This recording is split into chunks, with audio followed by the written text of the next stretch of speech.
Bernie Sanders, 1941. Joe Biden, 1942. John Kerry, 1943. Bill Clinton, 1946. George W. Bush, 1946. Donald Trump, 1946. Hillary Clinton, 1947. Mitt Romney, 1947. Al Gore, 1948. That is a lot of people that I have had the chance to vote for president in my life. Like almost all of them. I think there are like 2 people who I could have voted for who are not on that list. But all of those people, all of them were born within 8 years of each other. 3 of them, Clinton, Bush, and Trump, all presidents, were born in the same summer of 1946. What is going on? Now, of course, with any small data set, there's going to be a high chance of some weird things going on, of strange coincidences. So of course you got to watch out for reading too much into something like this, but it goes beyond presidents. So I think it's fair to say that there is a thing going on here, and it's also about to end. And because it's definitely a thing and it's about to end, I think it really is worth thinking about the fact that the baby boomers have been the dominant force in American politics for my entire adult life. And I am 45 years old. But now, more than halfway into my life, that dominance is ending. Now, of course, just by like the way that time works, every generation does get its moment in the sun. The silent generation had their power for a while. The greatest generation had their power through the Cold War. But the boomers have had an incredible run. They have been running the show since the 1990s. They first became the majority in the House of Representatives after the 1998 midterms, which was the first election I got the privilege of voting in. By 2001, they made up over half of both chambers, and they stayed there for 27 years straight. That streak broke this year when Gen X finally had more members in the House than boomers. But boomers still run the Senate, and the president, Donald Trump, was born right there at the beginning of the baby boomer generation. And then there is Obama, who I definitely consider to be an outlier here. Cool, young, and born in 61, Obama is technically a boomer. Where Donald Trump was right on the cusp between greatest generation and boomers, Barack Obama, right on the cusp between boomers and Gen X. I, right on the cusp between Gen X and millennials, just saying. My time will come, my time will not come. But it is interesting that we got 8 years of like a very late boomer presidency,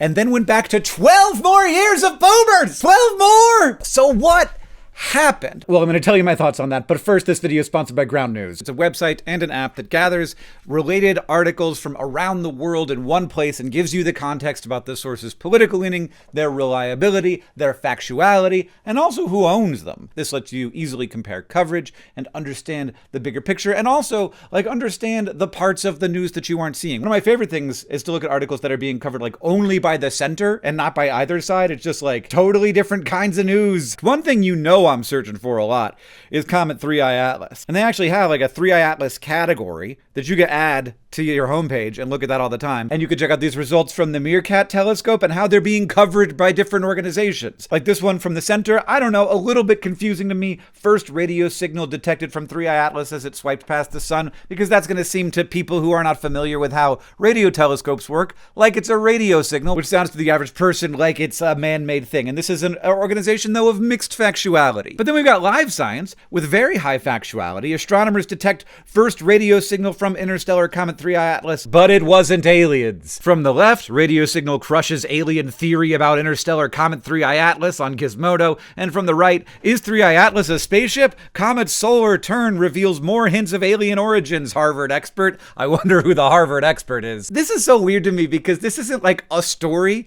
that's about politics, but it is being covered very differently from different sides of the political spectrum, like more differently than most political stories. That's useful information. And I can actually go and read that article and find out how the Meerkat telescope works. And also, it doesn't break the entire business model of the news media, which I like. The structures that underlie our information systems are bad now. You have all these social feeds. You got the clickbait. You got everybody fighting for the limited attention, and everybody will do anything in order to get that attention. On Ground News, you can see how many news sources are covering the story, because that can be kind of a surrogate for how widely important it is. You can compare headlines. You can look at the bias rating. You can also use the blind spot feature to see things that you might have missed because of the way that your news feed works. Ground News just gives you context around the news and also gives you the opportunity to find the source that you prefer and then go read the story there. Subscribe to get 40% off the Vantage plan by scanning the QR code that has been on the screen the whole time, or by using my link, which is ground.news/Hank,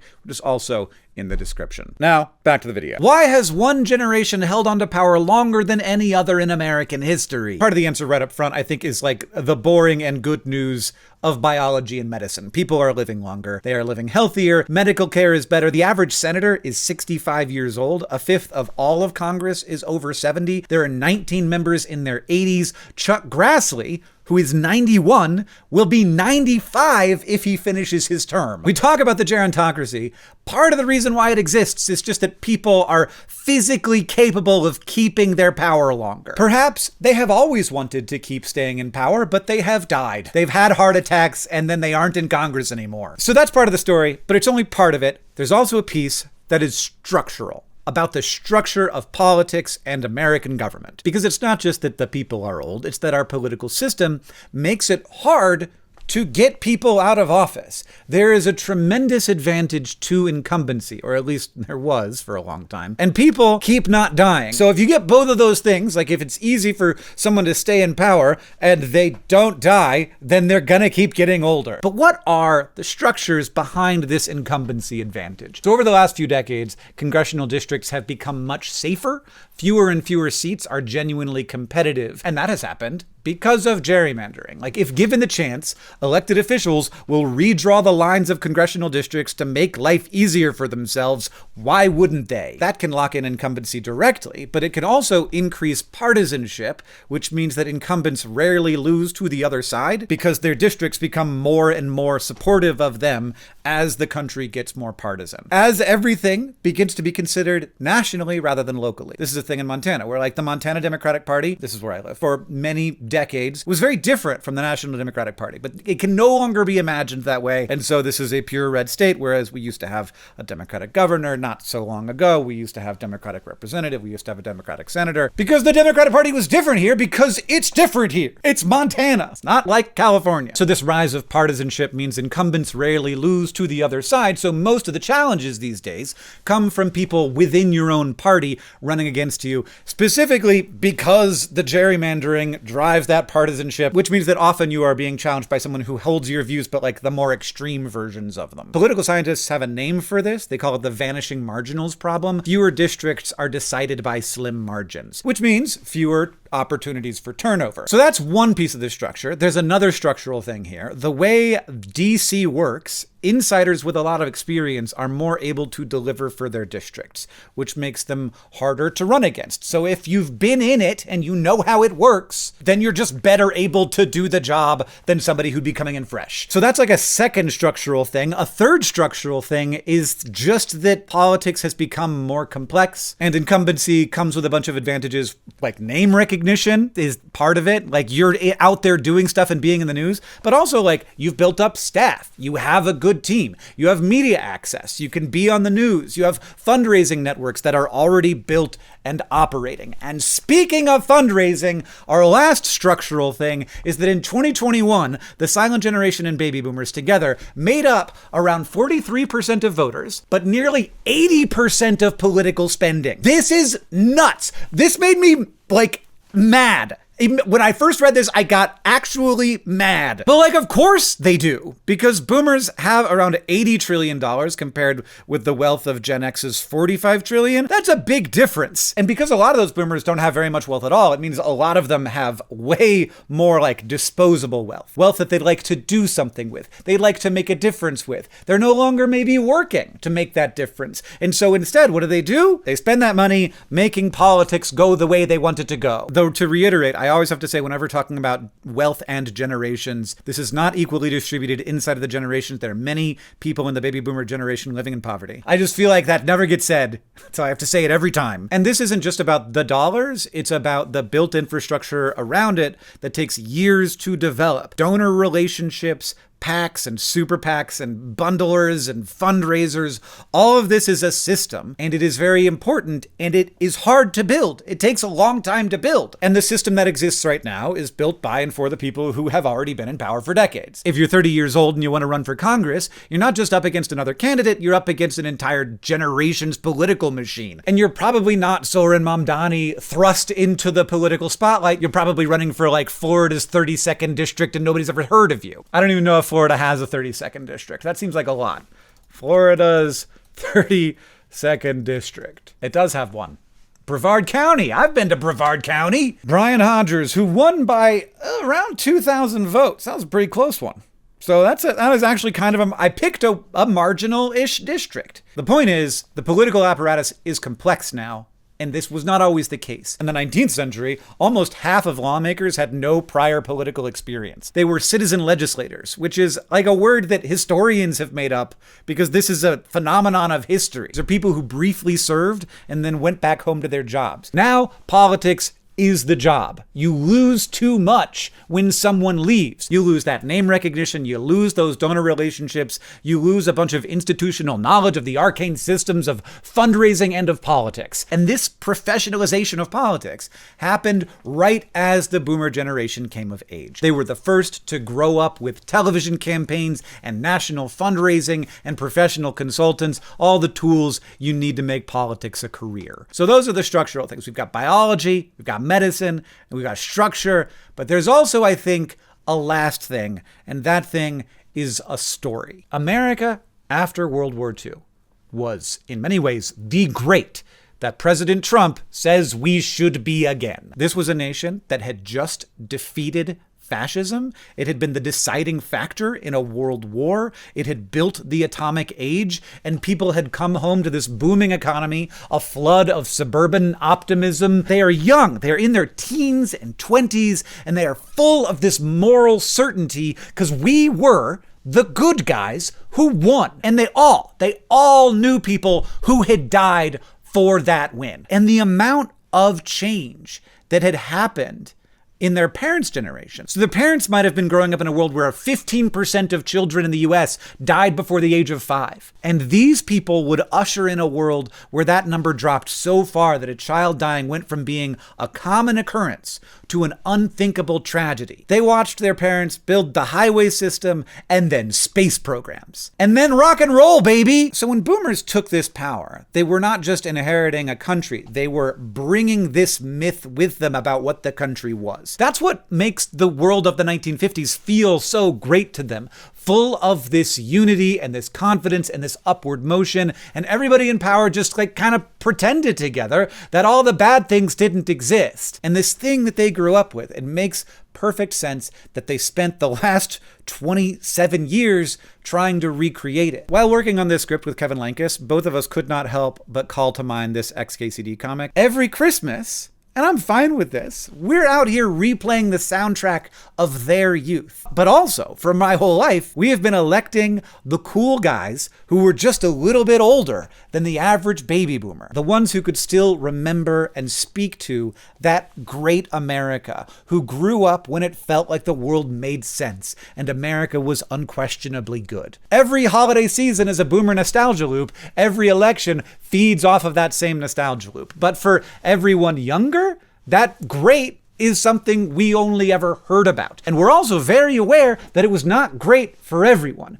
It was very intentionally only great for some of us. And the longer boomers stay in charge, the longer we stay inside of a story that ended before we were born and was never the whole story anyway. But now, something new is definitely coming. This was the first year since 1998 that boomers have not been the largest generation in the House of Representatives. Boomers still have the Senate and the presidency. But Gen X now does have that plurality in the House. Millennials are showing up. Gen Z has their first member of Congress. Now look, some of the structures that held boomers in place, longevity, money, incumbency, gerrymandering, aren't going anywhere. I mean, unless we make them go somewhere, which I am in favor of doing, and we should be looking at. So even when they retire, the next generation is going to inherit a lot of that same system. Every generation likes to imagine that it's going to do everything differently, but power structures have momentum. Once they start rolling, they are hard to stop. But I can't help feeling like there's an opportunity here maybe. Like the fraying of the fabric of America is increasing. And this is already showing signs of making things hard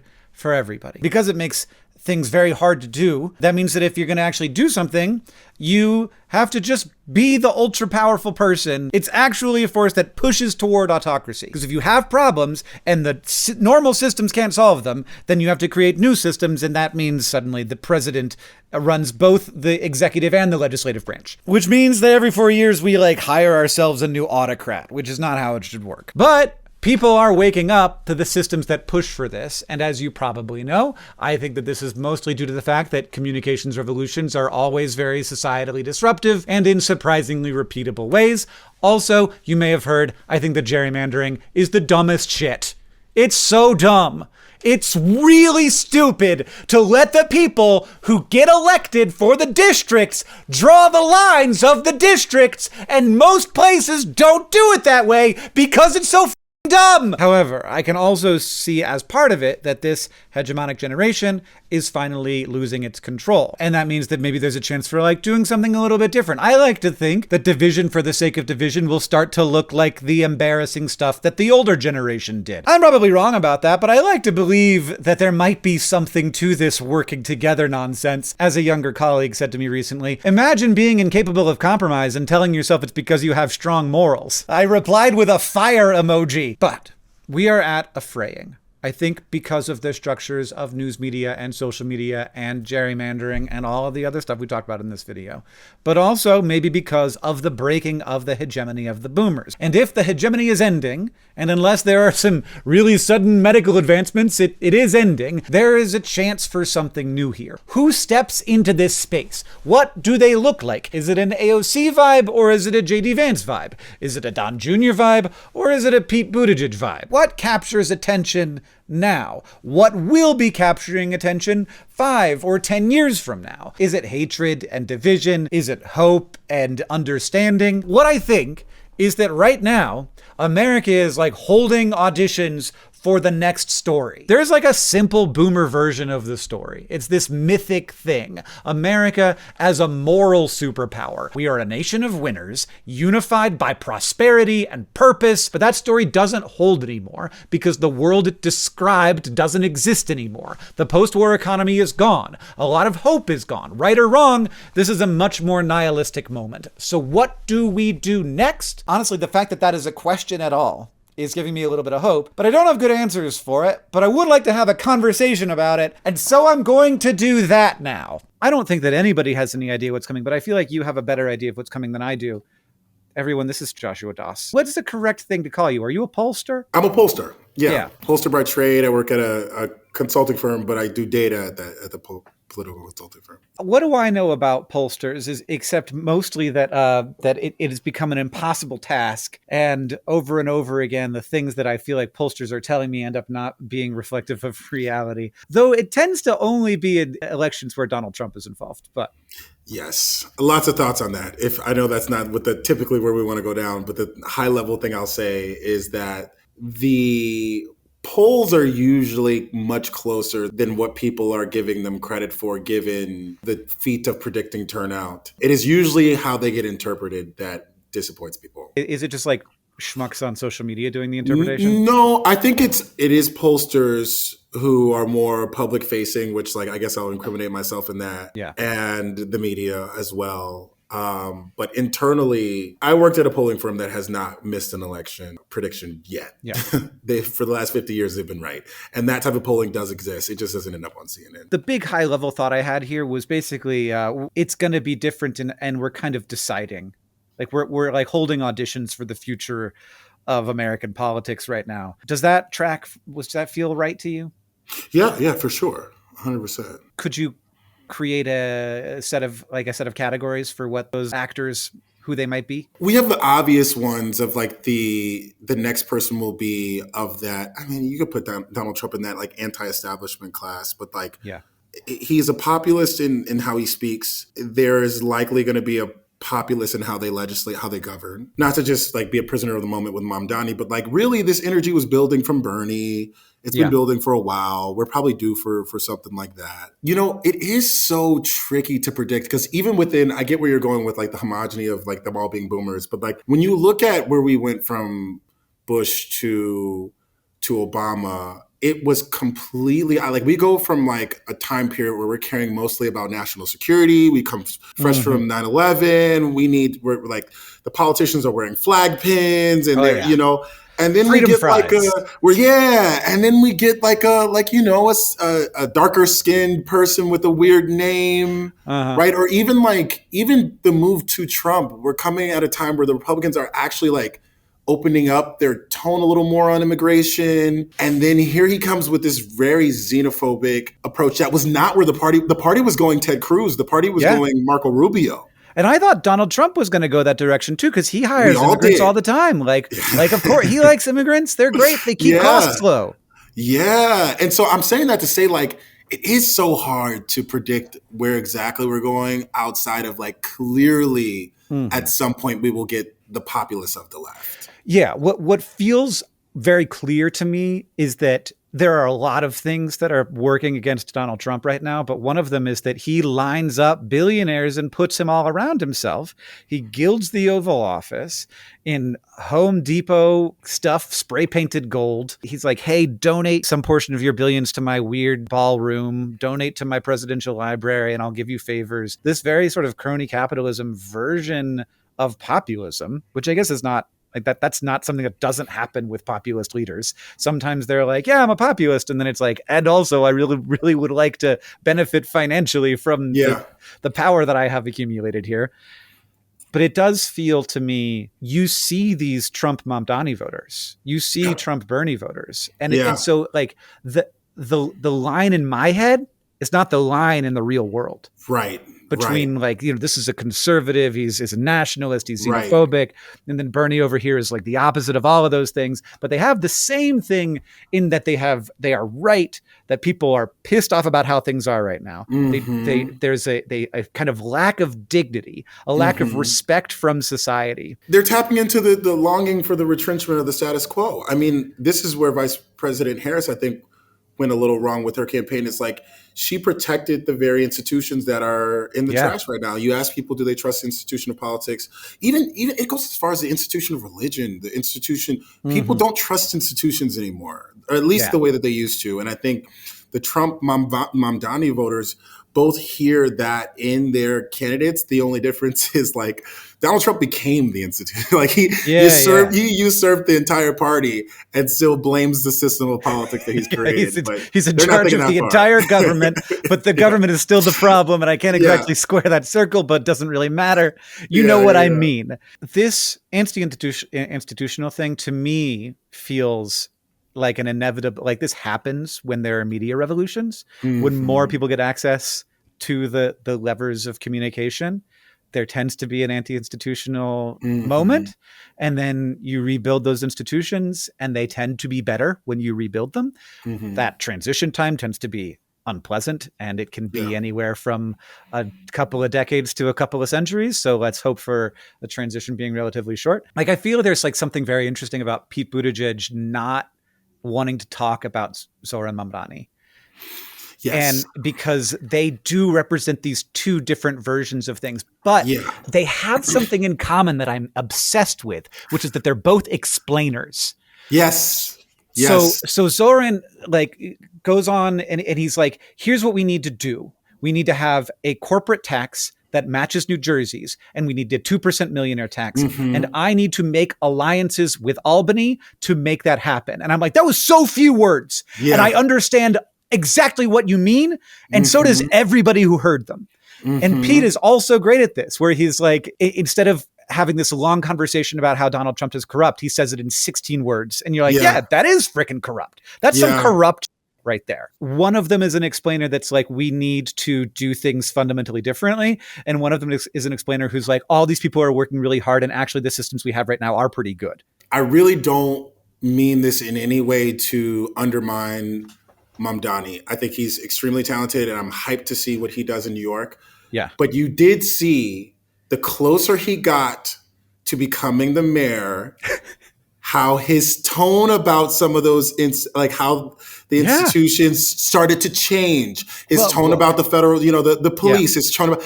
So I'm not saying that to say that his advocacy where it stands now is not authentic, but I think it is always easier when you are on the outside. Oh yeah. And so I could see him ending up actually where more Pete Buttigieg. Yeah, I could see it. I could see it. One of the things that I like about Mamdani is that he's a little bit like, okay, the problem exists, let's move. Because if you just sort of like wait, everybody sees you waiting. Yeah.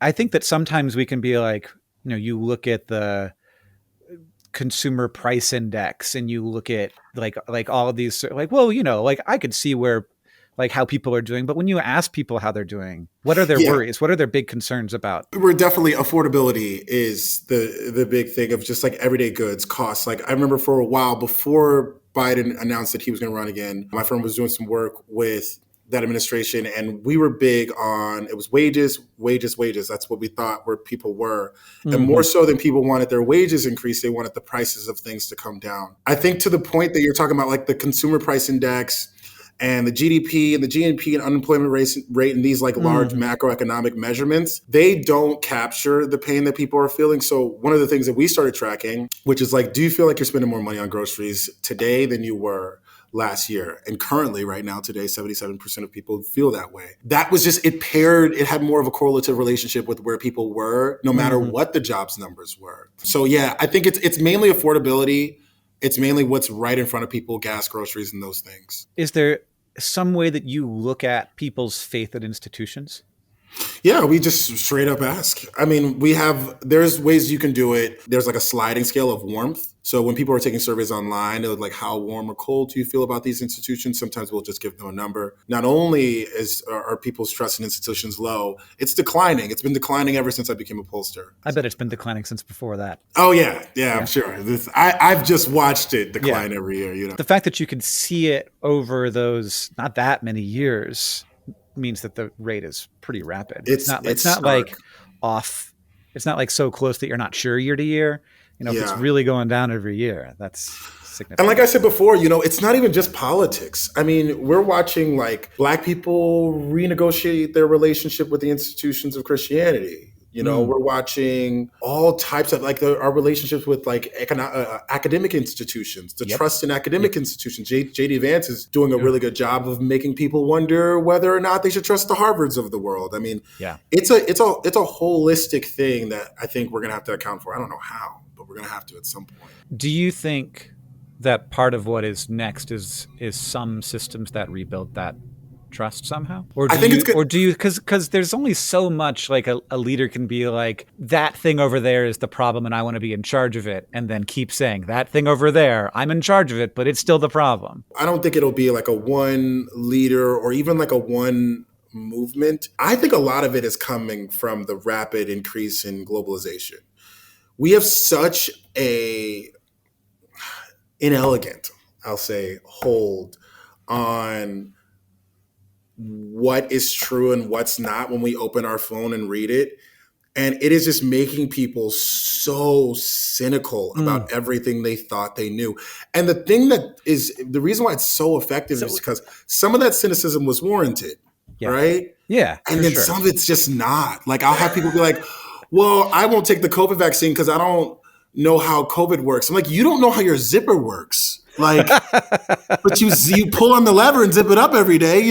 So I don't, and when it doesn't work, I also don't know how that's happening. I right, just give right. up. It's like, I guess these are rags now. Let's get some new pants. There's this traditional like left, right, or political axis stuff. Like, are you like, if you more, where do you fall on the chart? If you could recreate based on what you know about the American people right now, because I think that this might tell us a little bit about like what form the realignment takes, because it isn't just about left, right, No. government power, not government power anymore. It's about other things. Where will politicians fall in the future on a different alignment chart? Like, what would that Oof. chart be made up of? Because of the Trump administration and their inability to be transparent, but the attraction is the authenticity. Yeah.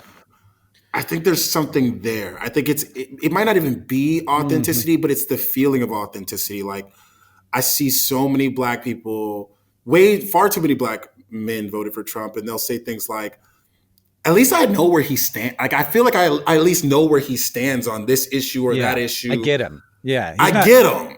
He's not You he's not know? trying to make it like this. This is totally a thing that it infuriates me. It's why Trump is good on podcasts and so many left-wing politicians are not, because they're all trying to talk in talking points because they all got trained for the cable news world. That doesn't matter anymore. Yeah. It's like, oh, did you want to convince a bunch of 70-year-olds who already know exactly how they're going to vote? Yeah, go on a TV show. Mm-hmm. But if you want to convince regular people, like, you got to go talk to Andrew Schultz, I guess. No, it's so real. If you read Donald Trump's transcripts from any speech, it actually looks like you're listening to a sixth grader, worse, like a fifth grader talk. It's like very big, very good, really big, actually, really good, actually. So good. The best, maybe even. It's like, yo, we went from like people who had to be the first Black editor of the Harvard Review just to win the Senate, and to this just like good, bad. But there's an accessibility to it. There's an authenticity to it. For sure. That just like, that feels like something I feel like I get him. I get I mean, sometimes I get really confused, but most of the time I feel like I know what this guy's about, which is enriching himself personally. So I think there's something there with like just the feel, because to your point about the enriching himself, it's not actual authenticity. He doesn't really believe a lot of what he's saying when he's pointing at Mexicans and Muslims ruining the country, when he understands probably to a certain extent how an economic system that was focused around manufacturing brought into information age technology left some people out. That's the real explainer, right? Like, and some consolidation of wealth and wage suppression. Like, he probably knows a little bit about that, but it's easier to say Mexicans and people will believe it. Yeah. So I think that at least the appearance and the feeling of authenticity would be on that axis. So here's one that I want to hit you with. What about like another Trump-Zoran juxtaposition? Is like, I feel like if I'm a Trump supporter, I feel like Trump is my bulldog. He's there to go get people for me. I don't want him to look happy because things are very bad. I want him to be angry. I want him to be like, fight for the real Americans. And if I'm a Mamdani fan, I'm like, this guy looks happy a lot. He's like smiling. He's like in the synagogues. He's like doing the work and showing up and being like, default state, Zoran likes you. Default state, Donald Trump doesn't. You know?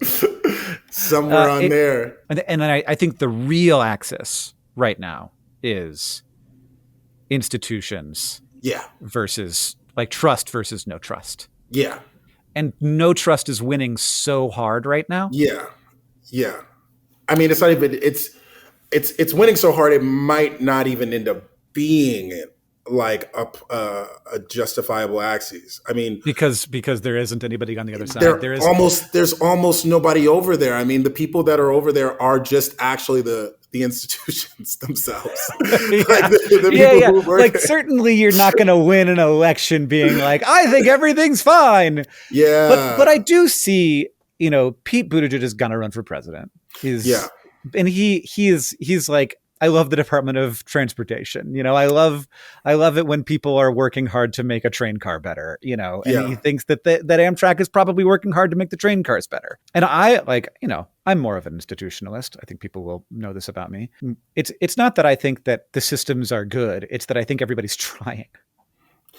I think it's hard. And the problems are hard and people are trying. I think that Pete has, you said this earlier, he has such a good grasp on explaining how the institutions are supposed to work when they work, that it makes you not feel like we need to blow them up. Whereas like there were candidates who just stood in front of the institutions and said, I want to make them better. It seems almost like the same thing that Pete Buttigieg is saying, but Pete is telling you like, it's not just that I want to make them better. Like this is how they're actually supposed to work. I guess with the right communication skills, someone could do that, but I can't think of another person who could do that but Pete Buttigieg, honestly.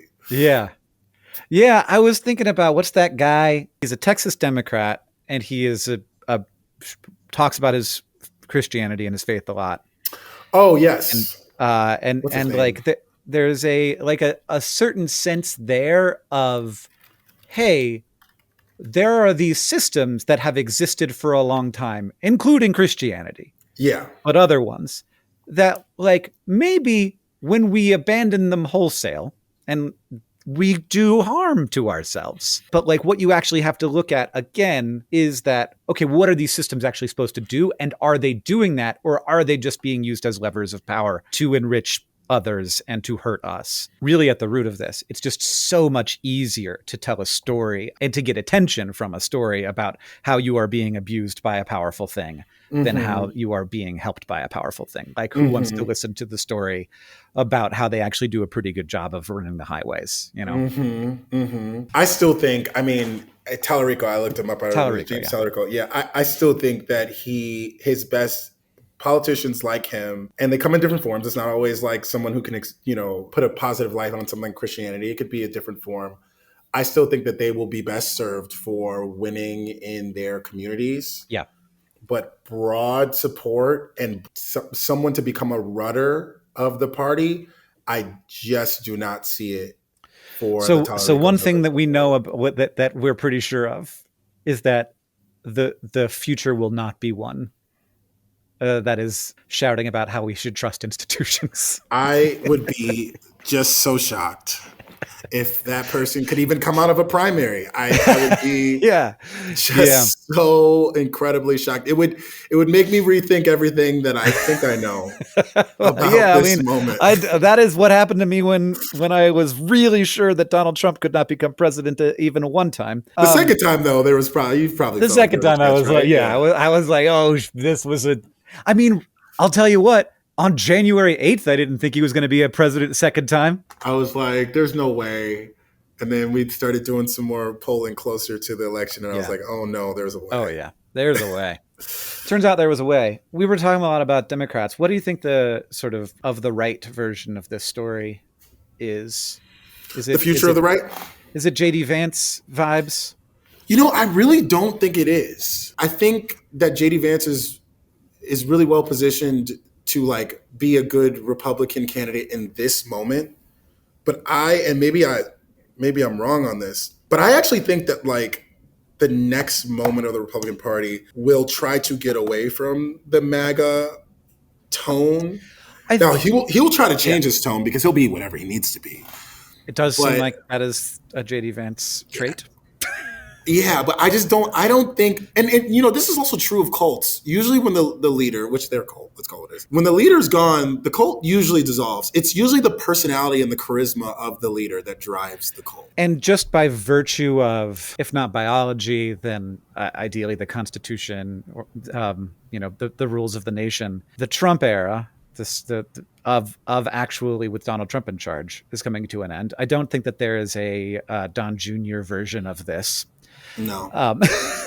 No. And it's certainly, if there was, it wouldn't even be Don Jr. So even now, even with like, as the inevitability is sinking in, it feels like it's falling apart. You have Marjorie Taylor Greene, a like staunch supporter, bucking the norm. You have the Indiana state senators under direct creed from Donald Trump to redistrict going against. I mean, you have the bipartisan subcommittee in the House of Oversight led by a Republican in Comer releasing documents and screenshots that Trump is actively telling him not to. Yeah. It's cracking. It's cracking for sure. The other thing is that it feels like populism tends to happen in one of two ways. One, you identify a marginalized group and you like sort of make them the enemy.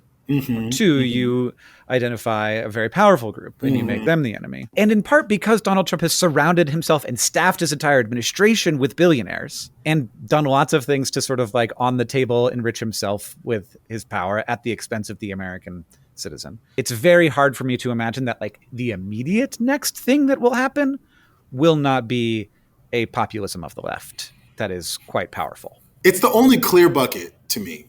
I don't know what the next bucket that would arise would be. There was a time period where I was like, I feel like it was right when like the Latino community passed Black Americans in population. I was like, okay, what if our next go at it here is like a Hispanic leader that's very charismatic, speaks Spanish, speaks English. I mean, I remember from the whole Bad Bunny situation learning that like the United States has the second most Spanish speakers of any other country. I was like, whoa, I didn't know that. Yeah. And I was like, I maybe could see that. I don't see it now. I don't see it at all. So yeah, I'm just saying to say I don't Yeah. know what another clear bucket would be other than that one. I think that there is a pendulum swing that needs to just come back somewhere. And a lot of the ideals that I would consider to be extremely progressive should not be progressive. That should be a very middle of the line thing. Like, Yeah. why are we Okay. still Yeah. talking? Why is being pro-choice progressive in 2025? Yeah. That should Yeah. not be progressive, you know? Yeah. Yeah. Yeah. Why is universal healthcare a progressive idea? Why Right. is when it's like the default state in every other Yeah. situation in every Yeah. other advanced country? I mean, I understand that it's a hard problem in America and that, we locked ourselves into a system early on. Ultimately, the question is, how much will we see the injustice, and also how will we respond to it? Because I think that we're pretty good at not seeing injustice. Yeah. History would And say so. Yeah. Yeah. Just a little bit. Just like some yeah, stuff happened. yeah. Some stuff. Look, we won't have history books in like 10 years. So Well, yeah, no, I don't know it's what not written stuff you mean. I didn't learn about it in down. school. No. So left-wing populism can take a lot of forms. And I think that there is plenty of possibility. You look at the sort of, institutions as they are, you look at the, landscape of the country as it is, that a lot of the sort of problems identified by a left-wing populism could be solved in ways that are not tear everything down and like, rebuild from scratch. I would hope so. I guess I have in my head what that looks like because I see I mean, I hope the that task is so, it looks like some kind of New Deal. I don't know. yeah. But I like the money has to come from somewhere though. I just think that you tax it. You tax people. I'm with it. I'm with it. I've been with it from the start. I'm like, tax them, dude. What are we doing? What are we talking about? This isn't even that hard. This is, yeah. No, I mean, it's just like, yeah. And they're like, tax the billionaires. And I'm like, yes, but also me, like also the dentists. Yeah. Also, Yeah. The billionaires first, though. Get the Jesus oh, sure. Christ. Yeah. Because they stall the economy in ways.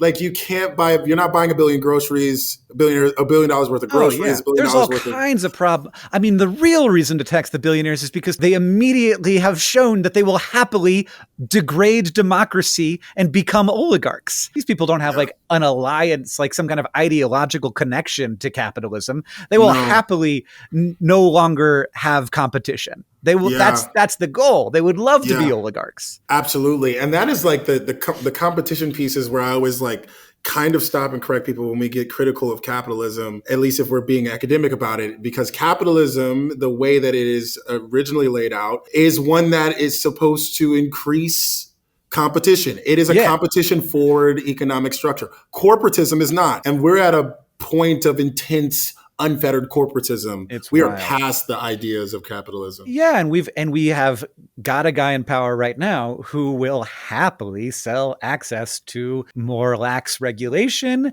and will happily use regulation as a cudgel if you do things he doesn't want you to do. And if you give enough money to his ballroom, you'll get preferential treatment. And Jensen Huang is in his office every day doing stuff and like just convincing him to do things because Donald Trump needs the stock market to go up or else he'll really have nothing. How much longer does he think he has? Like, he's making moves like he's about to live another 40. I don't know, dude. You eat McDonald's every day. Like, you don't got that much longer. You're mortgaging America's future for 100 years for like, you got like 7 more, dude. Like, well, here, I mean, I don't want to psychoanalyze Donald Trump, but sometimes you're just a moth to flame. You know, sometimes you just go toward the light.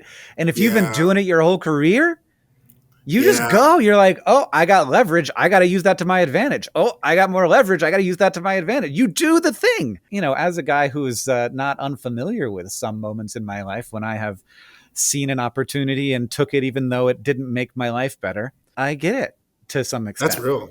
No, it's true. You get more addicted to the win than the actual thing that the win was supposed to to give you. Yeah. But then it keeps existing because it didn't fail. And then you got to keep doing that. We've set it up so that like it's so obvious that the powerful will take the power and that like the level of inequality is unsustainable.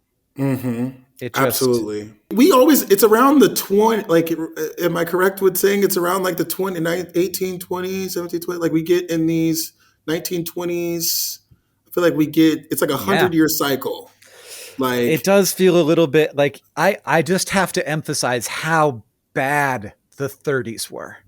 Like well, we're coming up on them. I don't want to do that. Yeah, we're coming up on a little bit of a Great Depression that came. Am I right? It came right after like the robber baron era, like It the sure Gilded did. Age. It sure did. We're And Donald Trump during the shutdown had a great Gatsby had a great. party. Yo, that was What? actually really poetic. I was like, ooh, wait. Do you know what do you get it? You Are know you what in on came it? Are you next? aware? Yeah. Well, I guess he thinks he will be the Vanderbilts and the Rockefeller that lasted even past the Great Depression. Yeah. But I don't think the Trump name will. You got to share the wealth for that. How can we fix the world, Hank? Well, thank you for spending a little time. I think at least it's going to be Thanks for having interesting. me. Yeah, appreciate you for having me on anytime.